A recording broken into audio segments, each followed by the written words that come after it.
Hello, what's up at welcome back sa ating YouTube channel, guys. So for today's video is magte-terminate tayo ng ating mga fiber cable. So dito guys is may fiber cleaver tayo, which is ito. Then meron tayong fiber stripper para sa fiber home na SA connector. At ito guys, same dito sa onti na SA connector. So ito siya guys, yan. Yung fiber home guys is ito, yan. Tapos itong ganitong SA connector, di ko alam kung anong tawag dito na SA connector, yan. Pero hindi tayo magdeterminate na gamit ito kasi ito guys is maraming losses yung ganitong SA connector, pero mura siya. Nakadepende na yan sa inyo. Pero kung gusto nyo ng solid talaga, yung gusto nyo SA connector na konti lang yung losses, ang i-recommend ko sa inyo guys is ganitong SA connector, which is ito yung ating butterfly SA connector na fiber home yung brand guys. Ito yung ginagamit sa mga telco natin guys, like PLDT. Ito yung ginagamit nila. At saka ito guys, maganda rin ito, itong onti na butterfly SA connector. So marirecommend ko rin ito sa inyo guys. So itong video na to guys is hindi ako eksperto about dito, pero matagal ko na rin itong ginagawa guys. Hindi ko lang nabablog kasi wala kasing nagbibideo sa akin. Saka yung kasama ko na pag may inayos kami is mahihain, kaya hindi siya nagbibideo or hindi siya nagpapabideo.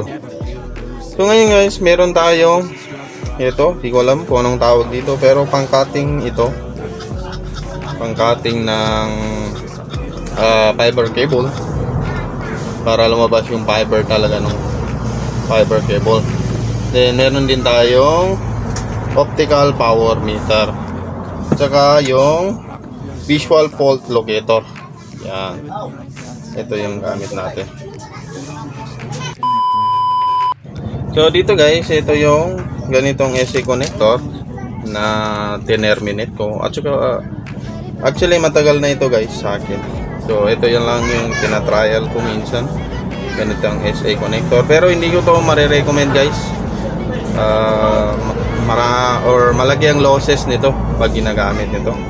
Although mura siya, pero hindi naman sulit yung kung ganito yung bibilihin nyo guys.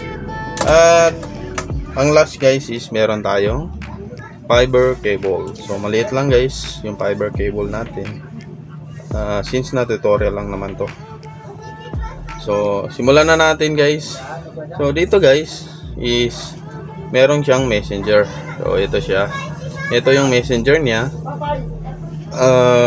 Alambre, parang alambre to, pero matigas siya guys. Ito, tatanggalin nyo lang ito guys. Depende na sa inyo kung gaano kahaba yung tatanggalin nyo, pero ako tatanggalin ko muna to lahat para matrial natin guys. Alright guys, so ito guys, tinanggal ko yung messenger niya at pinutulan ko lang siya ng kaunti guys. Yan. So pag mag-i-install kayo ng ganito guys, for example is mahaba, so hanggang dito lang yung dapat yung putulan nyo yung messenger nya. Yan. So simulan na natin guys. So first is gagamit tayo ng ganito, hindi ko alam kung anong tawag dito. Ipasok nyo lang dito guys, ganyan. Then ang ginagamit ko dito guys is sinasagad ko na. Pwede ring 5 cm or 15 mm. So dito guys, yan, sinasagad ko na yan. Then yan. Tapos may makikita kayong kulay blue dito guys. Yan, di ba? Kita ba? Yan. Yung kulay blue na yan guys, dito na natin gagamitin yung stripper ni fiber home. Kasi ito yung uunahin natin na i-terminate. Yan. So buksan lang natin. Yan. So dito mayroon tayong lock. So may arrow dito guys. Yan, arrow. So ang gagawin nyo guys, ilalagay nyo lang dito. Yan.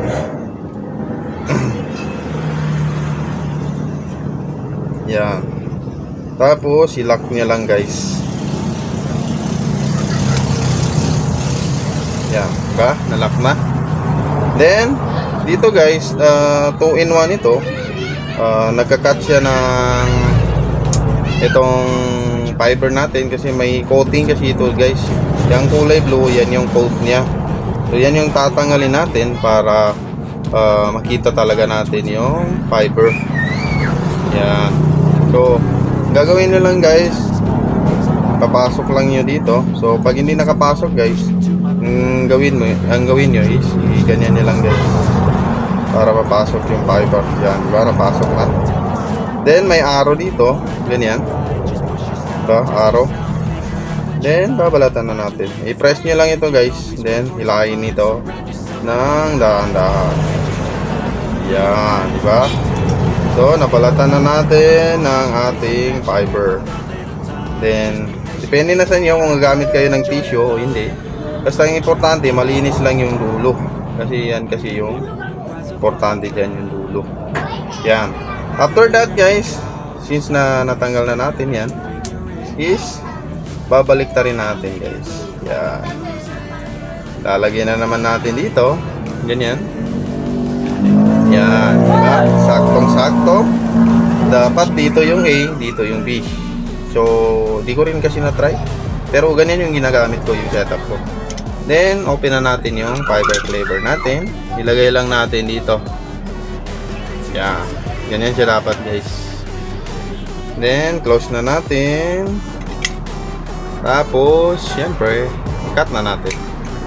Yan. Tapos, open. Yun. Diba? Nakat na guys. Napakaliit lang nang natira. So, yan lang yung natira guys. Hindi kasi kita. Yan. Tapos, dito guys, sa ating fiber SA connector. Yan. I-open lang natin yan. Then ipapasok lang natin ito guys. Pasok lang natin. Yan, hilahin lang to guys. Then ipasok natin, may arrow naman dyan. Para dyan natin ilagay yung ating cable. Yan. Then dahan-dahan natin ipasok guys. Yan. Diba? Okay. Tapos dapat guys is medyo siya nagbe-bend yung ating wire. Kung mapapansin nyo, may bend siya konti. Dapat naka-bend siya. Tapos close na natin. Yan. Diba? Okay na. Ngayon guys is try na natin kung tatagos ba yung ilaw dito sa ating isang wire or yung end of wire dito. So gamit ako ng visual fault connection or visual fault locator. Alright guys, ito na yung ating visual fault locator. So laser siya guys, yan no? Diba? Yan. Diba? Yan. So ito guys, ginagamit to para malocate natin yung putol ng ating mga fiber guys. So may tinatawag din silang OTDR na ginagamit para ma-locate yung kung saan yung may putol, pero wala tayong ganun guys kasi napakamahal ng OTDR na gamit. So ito lang yung gamit ko guys. Yan. Then paano ba ito ginagamit? Siyempre dito guys at na-terminate na natin yung ating fiber cable or SA connector na fiber home is isasak nyo lang ganito guys. Yan, diba? Tapos syempre yung dulo dapat umiilaw yan. Yan, diba? Napakaliwanag guys ng laser nyo guys. Yan. Ganyan lang yung ginagamit guys. So, ibig sabihin, pag ganyan, goods na goods yung ating pag-determinate sa ating fiber home. Yeah. Diba? So, okay na yan guys. Since na goods na yan, ang gagawin natin guys is dito sa dulo, gagamit tayo ng sa isang dulo niya guys. Ito naman yung gagamitin natin, which is yung onti na SA connector. So butterfly din ito guys. So maganda rin ito guys. Mas mahal nga lang ng 2 times itong fiber connection kaysa dito. Yan. So meron din siyang ganito guys. So ang guide niya guys is ito. So pag bibili kayo ng 10, automatic may guide na dito guys, yung onti. Yan. So same lang ang process. So ikakat ko lang din dito. Yan. Yung gamit yung cutter natin. So sa akin guys, sinasagad ko lang. Ganyan. Then dito guys, meron yung lock gaya sa fiber. Okay, fiber home na SA connector. Ito siya guys. So ilalagay lang natin dito. Yan. Yan. Kita ba? Yan. Tapos i-lock lang natin. Yan. Diba? Na-lock na. So ang ginagamit ko dito guys, pangbalat, since na walang pangbalat ito, is yung fiber straight din guys. Yung sa fiber home. Ang ginagawa ko dito, yan yan. Kinakat ko lang din dito guys. Yan yan.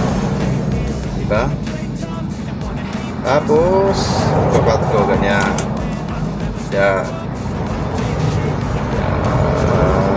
Hindi kita. Yan, di ba? Nakat na natin. Then dito guys, ito na yung gagamitin natin. So dito pala guys, ang ginagamit ko dito guys is itong number 2. Di ba? Ito yung number 1, number 2. Kasi natatanggal ito guys. Ito yung guide niya. So dito guys, ito yung ginagamit ko guys, yung number 2. So lagay lang natin dito. Sa paglagay dito guys, may arrow din siya. Then yan. Yan. Tapos ganyan. Diba? Then after that is ikakat na natin gamit ang fiber cleaver. Op. Ulitin natin. Natanggal. Yan. So ikakat na natin gamit ang fiber cleaver natin. Yun. Nakat na natin guys. Diba? Then okay na yan.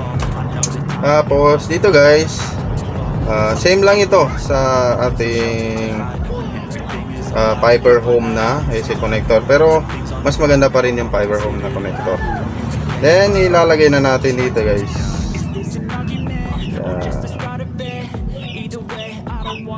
So dapat magbento ng konti. So, yan, hindi mapasok.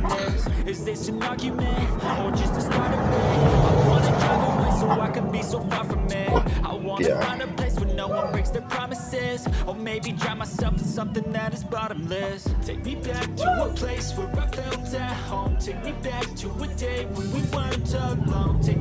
Yan, hindi siya napapasok guys. Yun lang ang problema dito, pahirapan magpasok, pero makukuha rin natin yan. Yeah. Op, yeah.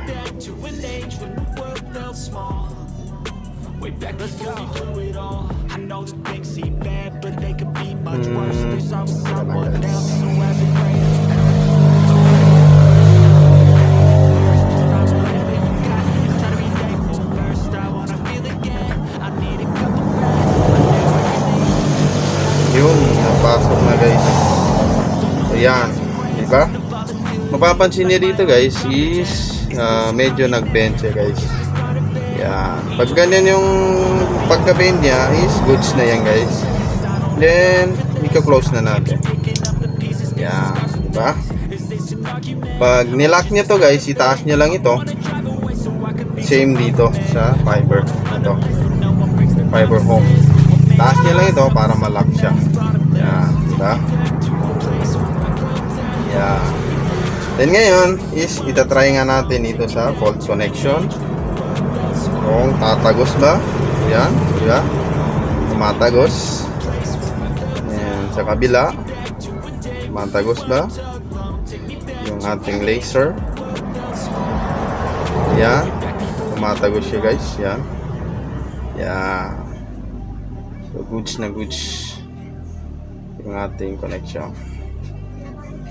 Okay na yun guys. Ganun lang mag-terminate. So, itatry na natin sa ating fiber. Itatry na natin sa ating MediaCon gamit ito. So, dapat is ang reading natin dito is kung negative 5 pababa. So, goods na goods yung ating connection dito guys. So, i-set up ko lang guys. Alright guys, na moment of truth na natin to para ma-try itong ating terminate na fiber home at saka itong onti na SA connector. So dito guys, tanggalin lang natin ito. Then, i-try natin. Yun. And dito, power on ko lang to. Ito na lang guys. Parang ayaw mag-power on. Tester. Yun. So yan, kung mapapansin niyo dito guys, 0-0 yan. Yan. Wala siyang reading. Yan. So ito lang, bakit ganito ito. Yan. Dito guys, is itatry na natin. Naka MediaCon siya, then isasaksak natin ito. Tignan natin ang reading. Yan. So, kung mapapansin nyo, napakaganda ng reading natin guys. Nasa negative point or negative 0.6 yung reading natin sa ating fiber home at saka sa onti guys. Diba? Negative 0.6 dBm. Yan. So, goods na to. Para sa akin, goods na to. Hindi pa kasi na-kuan. Yan. Diba? Yun. Diba? Ngayon, i-try na naman natin yung isa. Guys. So, yung onti na naman yung pa-plug natin dito. Yan. Yan dito sa ating optical power meter. Si fiber na naman yung sasaksak natin. Yan. Yun. So mas maganda yung fiber home na connection kaysa dito. Dito guys is negative 2 dBm. So dun sa kanina, pag nagte-test kasi kayo dito, kung anong nakasaksak dito, yun yung reading nila dito. Yun yung i-read niya. So pag nilipat natin itong fiber cable, sa experience ko lang guys ha, pag nilipat natin itong fiber home na AC connector dito, is ito yung i-reading niya. So ngayon guys is, ang nire-reading niya is itong onti na SA connector. So ganun lang guys. So mas maganda talaga itong fiber home na gamitin at napakadali lang gamitin guys. So yan. So tingin ko guys ay hanggang dito na lang ang ating video. Kung nakatulong ito sa inyo guys, huwag niyong kalimutang i-like, share at subscribe ang ating YouTube channel. At pakihit na rin ang notification bell para updated tayo sa lahat ng videos na i-upload natin guys. So hanggang dito na lang guys. Kung magtatanong kayo about sa kung saan ko to nabili yung mga tools ko, sa Shopee lang din guys. So maraming salamat guys at peace.